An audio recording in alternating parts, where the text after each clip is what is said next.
Mimi nikiwa ndani ya Kericho, niko na furaha sana na Nenyon TV. Asanteni sana kina Elvis, kina Titus. Niwapongeze kwa kuendelea kutangazia Nenyon TV.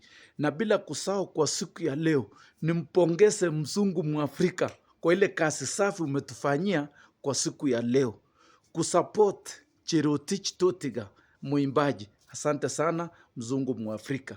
Na ningependa kuambia wananchi wote wa Kericho, ukiwa na chochote unataka kutangaziwa, tafadhali tupe kasi Nenyon TV, kina Elvis wako, kina Titus wako, na pia bila kusahau mzungu Mwafrika mwenye amekuwa akiendesha hizo mpango. Asante sana mzungu Mwafrika.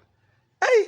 Kwanza kwa ile kasi ya leo ile umefanyia Cherotich Totiga, mzungu Mwafrika, uko sawa baba.